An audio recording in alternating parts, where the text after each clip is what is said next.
Hello, today we get to pick up in Isaiah starting with chapter 3.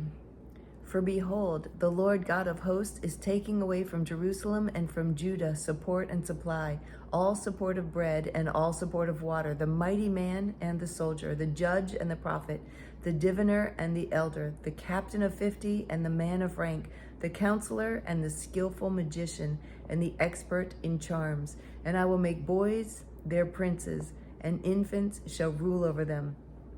And the people will oppress one another, every one his fellow, and every one his neighbor.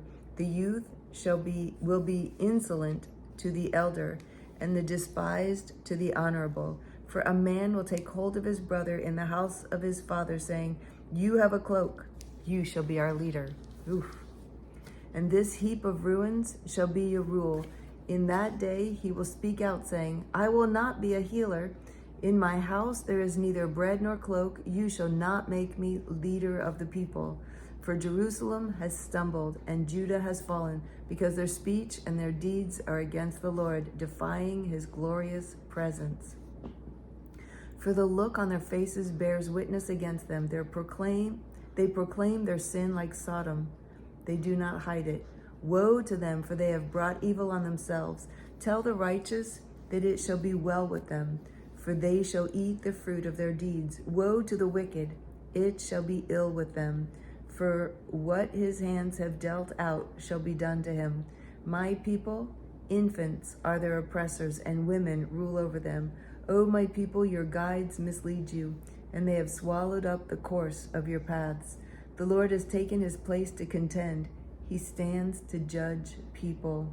The Lord will enter into judgment with the elders and princes of his people. It is you who have devoured the vineyard. The spoil of the poor is in your houses. What do you mean by crushing my people, by grinding the face of the poor, declares the Lord God of hosts? The Lord said, because the daughters of Zion are haughty and walk with outstretched necks, glancing wantonly with their eyes, mincing along as they go, tinkling with their feet.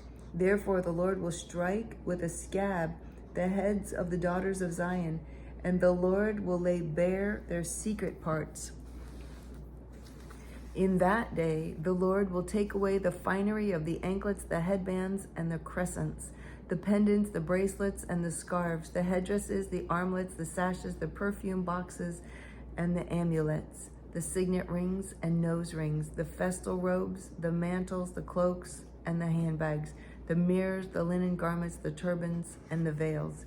Instead of perfume, there will be rottenness, and instead of a belt, a rope, and instead of well-set hair, baldness, instead of a rich robe, a skirt of sackcloth, and branding instead of beauty.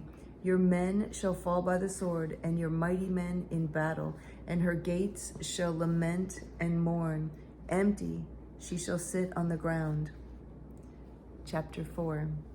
And 7 women shall take hold of one man in that day, saying, We will eat our own bread and wear our own clothes. Only let us be called by your name. Take away our reproach. In that day the brand of the Lord shall be beautiful and glorious, and the fruit of the land shall be the pride and honor of the survivors of Israel. And he who is left in Zion and remains in Jerusalem will be called holy, everyone who has been recorded for life in Jerusalem. When the Lord shall have washed away the filth of the daughters of Zion and cleansed the bloodstains of Jerusalem from its midst by a spirit of judgment and by a spirit of burning, then the Lord will create over the whole site of Mount Zion and over her assemblies a cloud by day and smoke and the shining of a flaming fire by night. For over all the glory there will be a canopy. There will be a booth for shade by day from the heat, and for refuge and a shelter from the storm and rain. Chapter 5. Let me sing for my beloved my song. Oops, no, it doesn't say that. Let me sing for my beloved my love song concerning his vineyard. My beloved had a vineyard on a very fertile hill. He dug it and cleared it of stones and planted it with choice vines. He built a watchtower in the midst of it and hewed out a wine vat in it. And he looked for for it to yield grapes, but it yielded wild grapes. And now, O inhabitants of Jerusalem and men of Judah,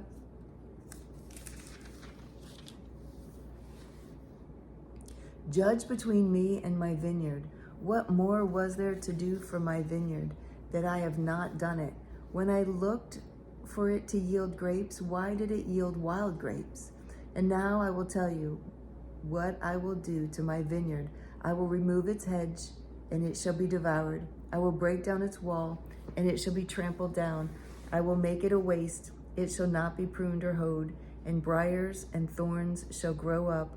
I will also command the clouds, that they rain no rain upon it. For the vineyard of the Lord of hosts is the house of Israel, and the men of Judah are his pleasant planting. And he looked for justice, but behold, bloodshed, for righteousness, but behold, an outcry. Woe to those who join house to house, who add field to field, until there is no more room. And you are made to dwell alone in the midst of the land. The Lord of hosts has sworn in my hearing, surely many houses shall be desolate, large and beautiful houses without inhabitant. For 10 acres of vineyard shall yield but one bath, and a homer of seed shall yield but an ephah. Woe to those who rise early in the morning, what they may run after. Woe to those who rise early in the morning, that they may run after strong drink, who tarry late into the evening, as wine inflames them. They have lyre and harp, tambourine and flute, and wine at their feasts. But they do not regard the deeds of the Lord, or see the work of his hands. Therefore my people go into exile for lack of knowledge. Their honored men go hungry, and their multitude is parched with thirst. Therefore Sheol has enlarged its appetite and opened its mouth beyond measure, and the nobility of Jerusalem and her multitude will go down, her revelers, and he who exalts her. Man is humbled, and each one is brought low, and the eyes of the haughty are brought low, but the Lord of hosts is exalted in justice, and the holy God shows himself holy in righteousness. Then shall the lamb graze as in their pasture, and nomads shall eat among the ruins of the rich. Woe to those who draw iniquity with cords of falsehood, who draw sin as with cart ropes, who say, let him be quick, let him speed his work, that we may see it. Let the counsel of the Holy One of Israel draw near, and let it come, that we may know it. Woe to those who call evil good and good evil, who put darkness for light and light for darkness, who put bitter for sweet and sweet for bitter. Woe to those who are wise in their own eyes and shrewd in their own sight. Woe to those who are heroes at drinking wine and valiant men in mixing strong drink, who acquaint the guilty for a bribe and deprive the innocent of his right. Therefore, as the tongue of fire devours the stubble, and as dry grass sinks down in the flame, so their root will be as rottenness, and their blossoms go up like dust. For they have rejected the law of the Lord of hosts, and have despised the word of the Holy One of Israel.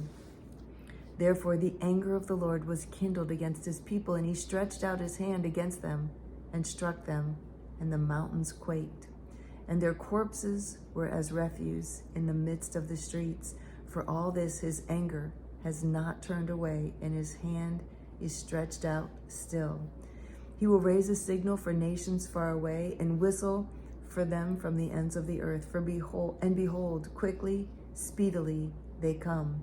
None is weary, none stumbles, none slumbers or sleeps. Not a waistband is loose, not a sandal strap broken. Their arrows are sharp, all their bows bent. Their horses' hoofs seem like flint, and their wheels like a whirlwind. Their roaring is like a lion. Like young lions, they roar. They growl and seize their prey. They carry it off, and none can rescue. They will growl over it on the day, like the growling of the sea. And if one looks to the land, behold, darkness and distress, and the light is darkened by its clouds. Okay. Wow. Wow. The good news is we don't have to read all the prophets at once because the prophets are a little bit tough. I usually love reading the prophets, but they're a little tough. So it's nice that they're spread out a little bit within, because tomorrow we'll pick up in 2 Kings. So it's good. It's good to have the variety, break up all the books a little bit.